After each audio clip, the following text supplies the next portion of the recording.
Oh, grace is a tricky one. So my higher self manifests itself as Grace now. Grace is seen to me as my older sibling, and she is yeah, she's an alter ego, I guess, and from my higher self, and so she wants me to carry on with these projects, with resource, with higher talk.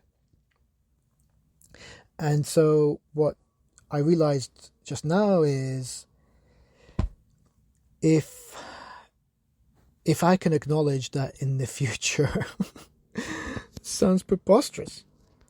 If in the future my mental thoughts about what I could manifest are actually achievable, and in the future I've somehow created a new form of therapy through my ramblings,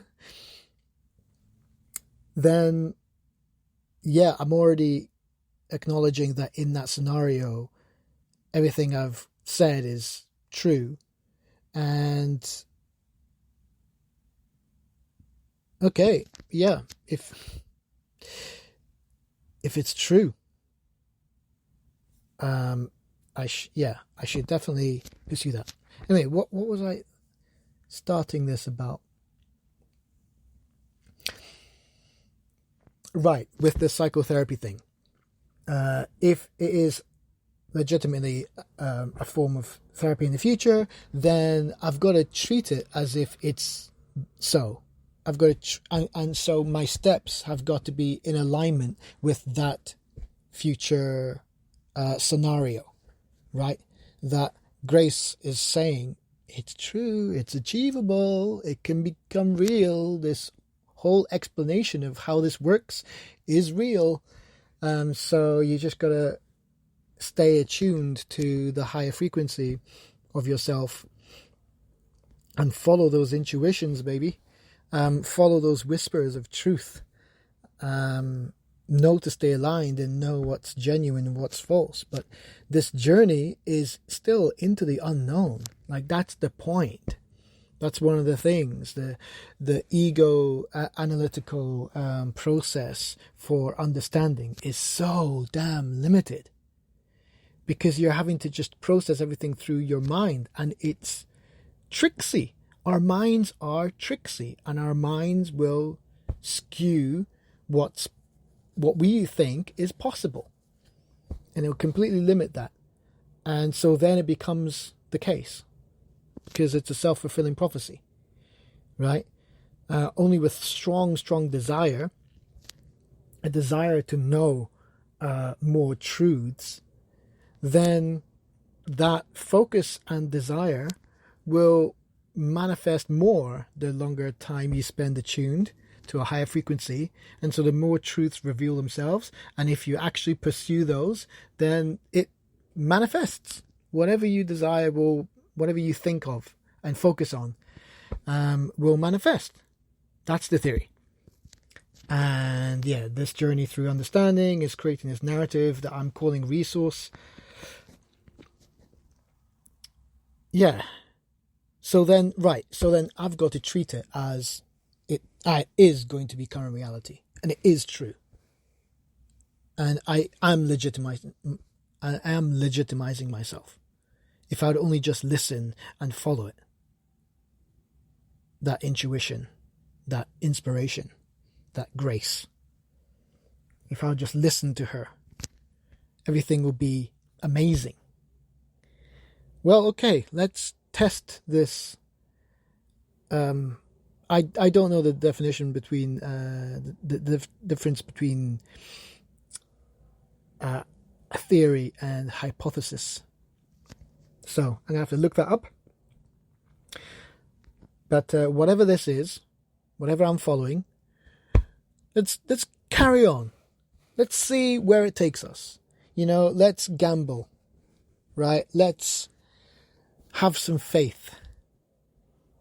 And let's stay humble and stay vulnerable and stay open to leaning into our fears. Because what if all of this makes so much sense and is actually documented and proven time and time again through repeated testing and practices? What if it all is legitimate? And it's a real way to overcome your biggest challenges.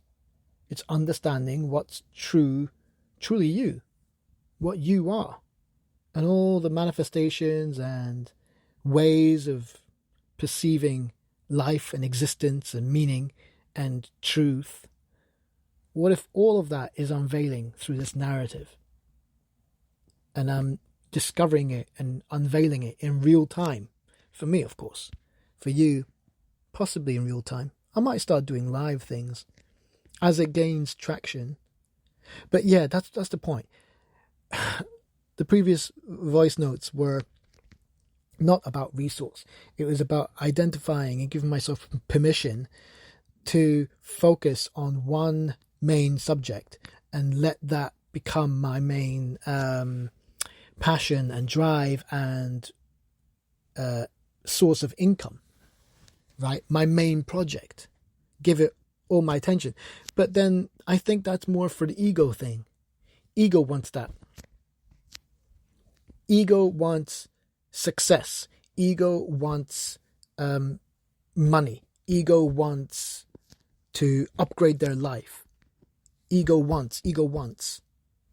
And it's kind of like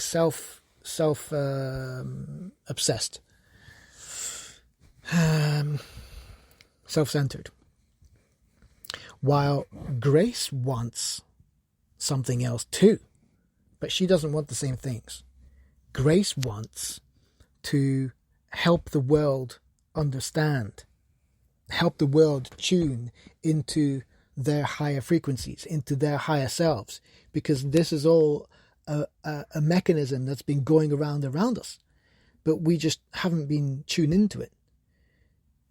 I think animals are closer to be tuned in with their higher selves, with more of a truthful reality of being, way of being, more present, as you might say, more conscious. I think our level of consciousness, as we define it, maybe is more of a representation of ego consciousness rather than a higher form of consciousness. I think we've maybe deluded ourselves in the meaning of saying that we are conscious beings. I think the definition of conscious in that regard to us should be we think we mean higher being, but really we're just being more ego. So we term consciousness or being more conscious, we identify that with ego. But it's false.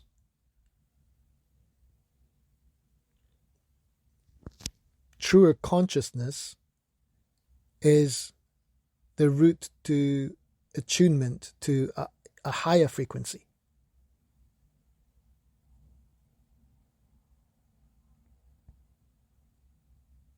That's a higher state of consciousness.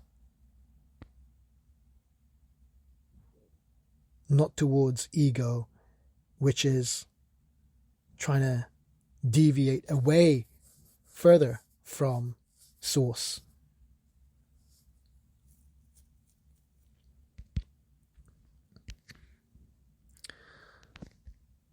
I can't fully comprehend what I just said. I'm going to have to listen back and ponder more, because these words, that's why I'm making voice notes, because it's more true to the communication that's coming through my mind.